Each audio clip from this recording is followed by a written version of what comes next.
I say, YouTube. I gotta clear my voice, man. It's early in the morning for the boy. Not really. It's 7 o'clock, 8 o'clock actually. Good morning. Good morning. Good morning. So yesterday I made a post about Kyrie Irving and how I think it's not a little, it's a lot excessive, the checklist he has to go through to get back to playing basketball, get back to doing his job.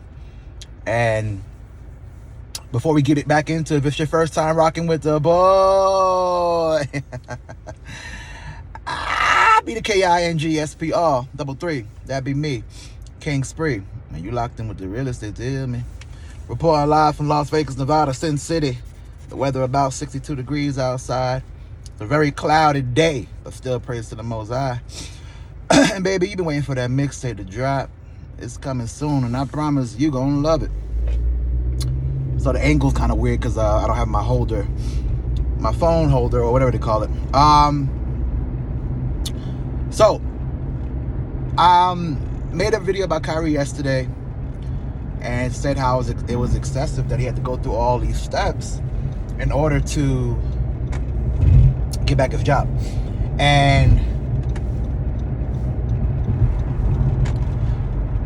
during that video, I also stated how I thought that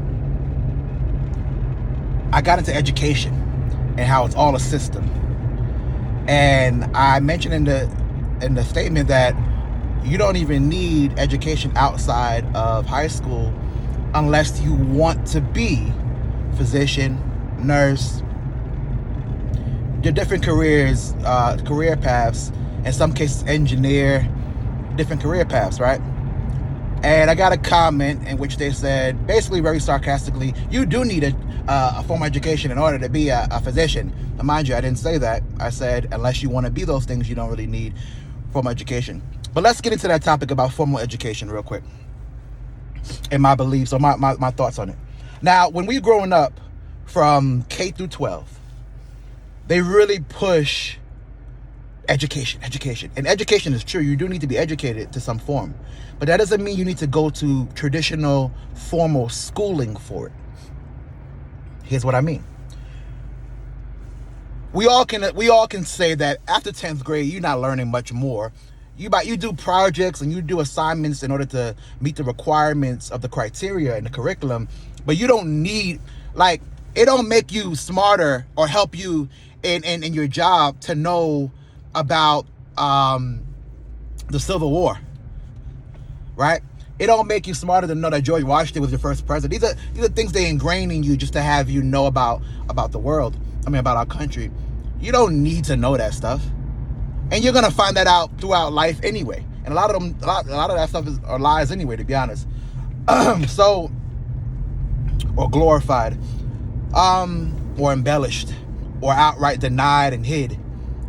So after 10th grade, you don't really need 11th and 12th. It's, they kind of, those things are put in place, high school's put in place to teach you how to follow rules. Teach you about getting up early.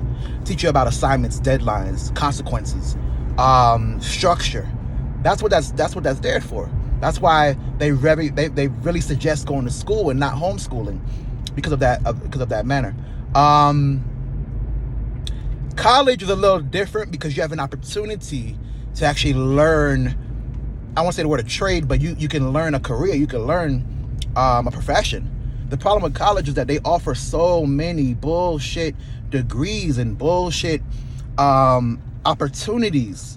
I think college is good for, especially if you're going away to school.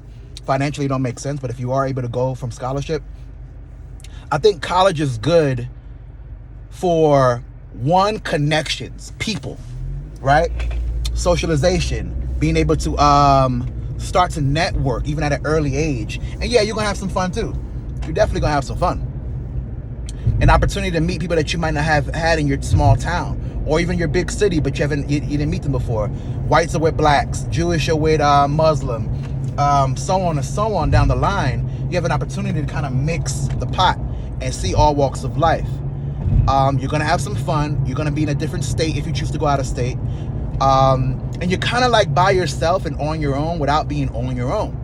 So I think college is good for the socialization and the maturation process of a person. But as far as the actual like schooling, the first 2 years of your undergrad, the first 4 years of your undergrad, but let's say first 2 years, you're basically just doing 13th grade and 14th grade. It's just more work that like busy work, so to speak. Now you need to meet the requirements in order to get to the major you want to get to usually, but it's busy work for the most part. Teaching you structure, teaching you discipline, teaching you about deadlines and assignments. Then depending on what you choose, you then get into the actual meat and potatoes of your major, depending what your major is. Now, if your major is art, communications, certain sciences that have no real value, biology, well, a lot of these degrees they're not terminal. They don't have a profession attached. And even if they do have a profession attached, it's a very slim chance you actually get into that profession with that degree. Because all the degree does is serve as an entry-level position for you to now communicate, network, and work your way up the ladder. Now, let's say you want to be a doctor, which, it has its pros and cons. Well, then you have to go the pre-med route or some type of biology or science degree usually, and then meet all the requirements, then take your GRE and take all the tests required to get into the grad school, and then go through that process. And that's a long, lengthy process. And for those that want to do it, they got to deal with that, how they got to deal with that. But it is a good choice if you want to do it. Same thing with nursing. You got to go through your 4 years of undergrad. And to be honest, nowadays, getting into any nursing program is pretty hard. But you got to go through your 4 years of undergrad, or go through your undergrad degree and graduate with your bachelor's, and then go from there. There are other professions too that lead to basically a lot of medical professions, right? Dentists, so on and so on. If you want to be those things, then yes, you have to go to school for those things, because there's certain things they got to teach you that you can't learn on the fly. You can't learn on the job. I need you to actually get professional training. Now, there's a bunch of other careers in the world that you don't need any of that stuff. And that's what gets me. There are countless professions in which you don't need any sort of schooling. You need education. You need the trade sometimes. Right now, you take a kid that goes to school for a Bachelor in Arts of I don't know, whatever the degree is. You take that same kid and you pair him up with a guy that right out of high school, he went to become a plumber. He wanted to become an electrician. He went to fix air conditions. I can almost guarantee that person has more money, because they've been making electrician money for the past 5-10 years. You've been in school for the past 5, sometimes 10 years. You've been in debt that whole time, making no money. They've been making, whether it's $40, $50, $60, $70,000 a year or more sometimes. Now you got to start paying back your loans. Now you got to start building your life. And building a life is not just, rent or mortgage. It's all the small things that come with it, from health insurance to gas to your car to furniture to food, like all the little things. And when you look back at it, you're like, damn, I'm only making $55,000 a year.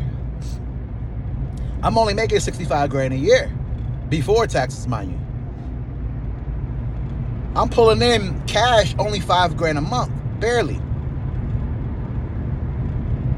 I could have went and became a electrician, a plumber, or a guy to fix air conditions, refrigerators, what have you, a trade.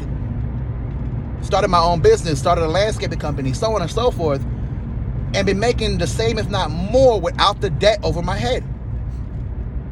And that's why I say formal education is not needed unless you want to have one of those terminal career paths.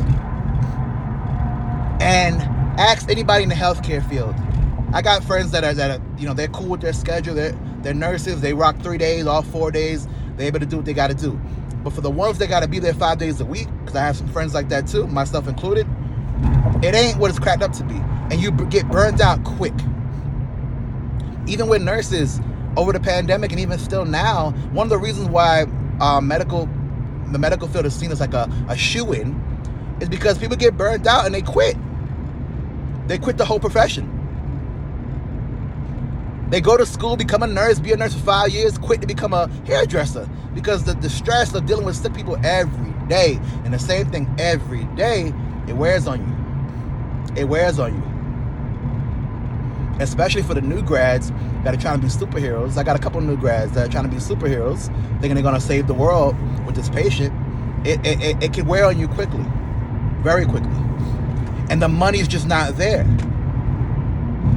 The job security might be there because, once again, there's always spots available. But the job itself, as far as like money-wise, is not there. So you find yourself having to work extra shifts. Listen, there are a lot of nurses throughout the country. The only place to really make good money throughout the country as a nurse, unless you're on a travel contract, is California. If you're not willing to live in California and deal with their taxes, their high cost of living, their everything costs money, high property tax, high housing costs, high everything. So yeah, you're making good money, but you're paying good money. Anywhere else in the country, you're not making that same money. You're making 30, 40% less. And at the end of the day, money isn't everything, but in order to live comfortable, in order to live a nice life, you need to have a certain amount of dollars coming in. So that if your car breaks down, God forbid, you don't have to go sell a kidney to get it taken care of. You know the amount of stress associated with bills piling up and every fucking check having to worry about what I'm gonna do with this money, how I'm gonna put this there, and I gotta owe this, and it's a lot, man. It's a lot. It's a lot. So when I spoke on that video about you don't need formal education, and the person commented and said, yes, you do, they're not listening to me. What they're doing is I triggered them. They heard a trigger word, you don't need formal education. And they went right into their spew about why you do. But they're not really listening because they've been brought up to think that you do need it. The same way we've been brought up to think that, oh, you need... Remember when they tried to, they sold us on breakfast as the most important meal of the day? And they told us we need milk, we need eggs, we need bread, right? Come to find out, all that stuff bad for you. Trust me, I know. I eat it. Come to find out, all that stuff is bad for you. But the reason why they pushed it on us is because the farmers were going through a crisis in which they needed to make money. So they had to push that agenda on us. And there's a lot of other things similar to that. You go back 20 years, there was a food crisis. There was a possibility of a shortage. That's why you see so many like processed foods now, because at that time, or maybe 30, 40 years, at that time, they wasn't sure that the food would last. So they had to find a way to make it last. Kind of going off on a little bit of a tangent, but what I'm saying is that just because you were taught something at an early age doesn't mean that was true. Going back to the Kyrie thing to wrap it all up, where he's posting things about how Africans were the first original Jewish people. Listen, I don't know the history ins and outs, but come on, it kind of makes sense. You know where Jerusalem is at? It's right there in between Saudi Arabia, the top of Africa. It ain't far-fetched. Especially where, like, at a time where people were migrating constantly, it ain't far-fetched. But this ain't a political thing, this ain't a religious thing. I'm just trying to say, like, what you learn, and we still don't condone no hate speech, but what you learn as a youngster doesn't always mean what it is at the end of the day. Anyway, long video, my bad. Like the video, please. We're at almost 130 subscribers. Let's keep climbing. Let's keep climbing, man. I got something to say. Like the video, subscribe, join the royal family. This has been a message brought to you by the good people over here at Spree ENT. It's going to all make sense real soon.